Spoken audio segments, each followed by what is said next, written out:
Top three things: 10-year bond yield, commodities, and Europe. Now, the 10-year bond yield, if you look at what happened yesterday, look at that retail sales number, which is 24% of GDP. It missed. Q2 GDP without the weather is missing? Oh, no. Bond yields got that right. Indeed, they got it right, and indeed, the growth stocks did too. So you look at the Russell 2000 yesterday, down almost a full percent on the day, with people, trying to tell you that the market is just fine.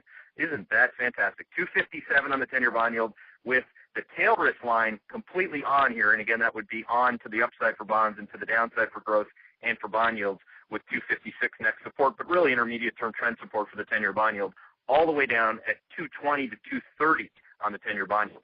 Point number two, commodities, ripping. Love it. Gold, oil, food, all up this morning. You love it, right? If you're long it, you love it. What if you have to eat it? I mean, look, at the end of the day, I'm driving right down through here on it looks like Broadway. Maybe I can get an apartment here, a 1,500 square foot apartment, for $3.5 million and call that deflationary?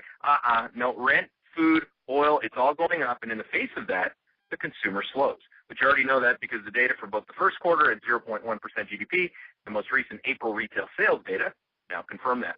Europe across the board, what do you do now? So in the face of the UK actually figuring this out, the British have said, hey, the British, the Scottish, all of them, really. I mean, they said, hey, strong pound equals stronger country. Now, this is a 5-year experiment in the making here, and what you do see is the people in the UK celebrating Scottish employment is at its highest level since 1992. Europe is trying to react to that in kind because Carney is saying effectively that the next move would probably be higher for interest rates, and at the same time, European equities are making lower highs. We've said this over and over again. If European equities make lower highs, I think that's a very interesting call-out in the context of what you'd naturally do in any other circumstance, I think, after a nice run-up, which is sell in May and go away.